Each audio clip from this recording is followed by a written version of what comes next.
Warren, thank you very much for joining us today. My pleasure.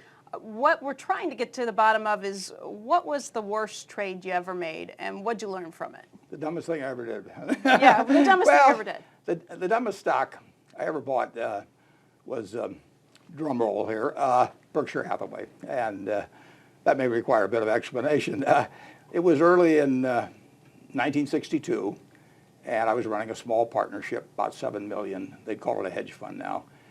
And here was this cheap stock, cheap by working capital standards or so, but it was a stock in a textile company that had been going downhill for years. So it was a huge company originally, and they kept closing one mill after another. And every time they would close a mill, they would take the proceeds and they would buy in their stock. And I figured they were going to close.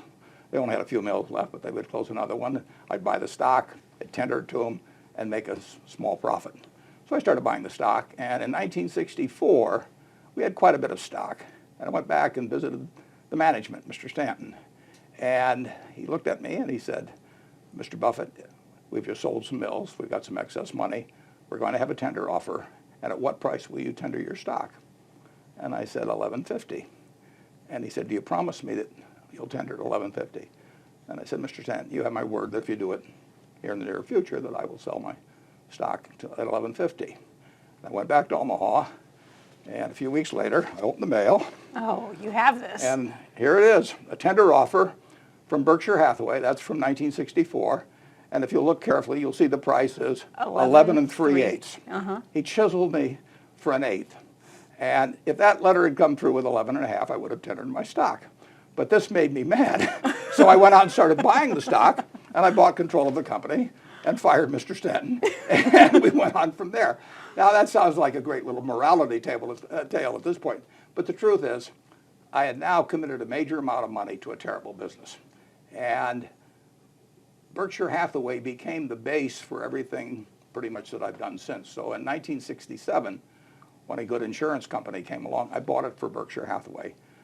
I really should have bought it for a new entity, because Berkshire Hathaway was carrying this anchor of all these textile assets. So initially it was all textile assets that weren't any good, and then gradually we built more things onto it.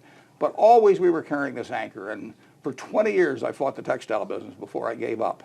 And if instead of putting that money into the textile business originally, we just started out with the insurance company, Berkshire would be worth twice as much as it is now. So, twice as much? Yeah, this is $200 billion.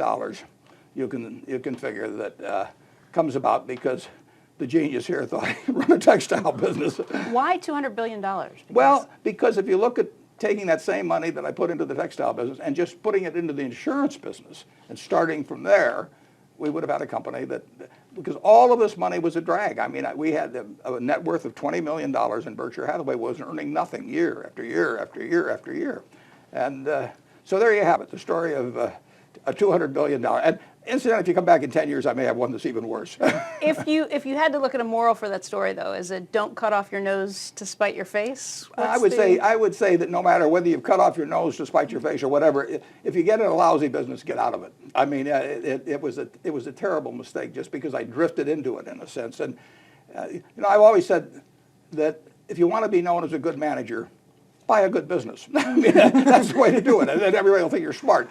And when I'm in a good business like See's Candy, people think, boy, that guy's smart. And when I'm in a dumb business like textiles and don't know what I'm doing, or shoes later on, or whatever it may be, all that other, if you think you're a managerial genius, just try yourself in a bad business. Is that the lesson that you learned from Sure. it, though? And that is something that you've actually put into practice? I've actually put a line in my annual report many, many, many decades ago, after doing this, and I said, when a manager with a reputation for brilliance meets up with a business with a reputation for bad economics, it's the reputation of the business that remains intact. So that is a lesson you carried with you, and yet it's one that you're reminded of every single day. It's Berkshire Hathaway. Yeah, and every now and then I get tempted, because I started out with Ben Graham in 1950 or so, and his whole idea was buying things that were cheap. You don't want to buy things that are cheap. You want to buy things that are good. It's much better to buy something that's good at a fair price than something that is cheap at a bargain price. And I didn't start out that way. I was taught a different system, but if I didn't learn it from Berkshire Hathaway, I'll never learn it.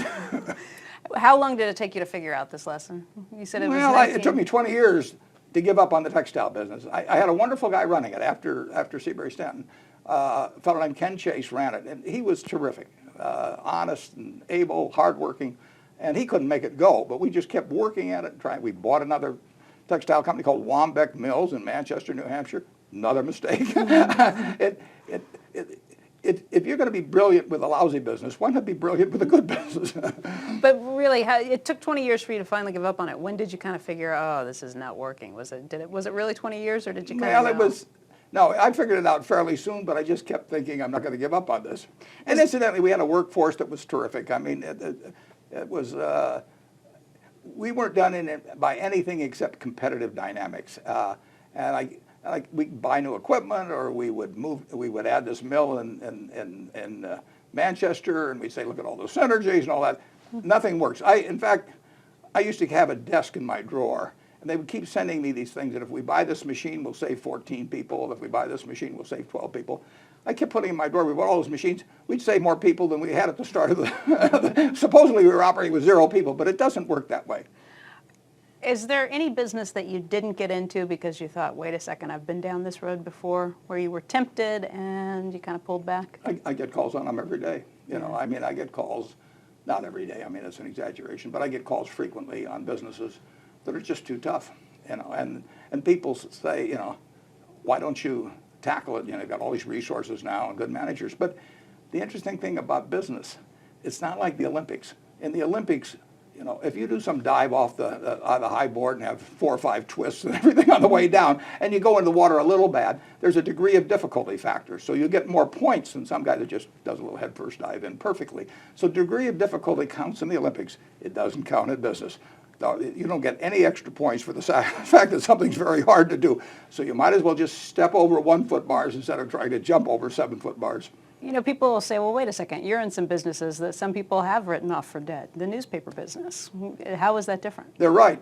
But we bought that in 1977, and we've done very well over the years. At first, we didn't do so well, but then we did very well. But the newspaper business of 2010 is not the newspaper business of 1977. I mean, it is diametrically different. And it is true, and we put it in the annual report, that we run this Berkshire in a way that they don't teach in business schools.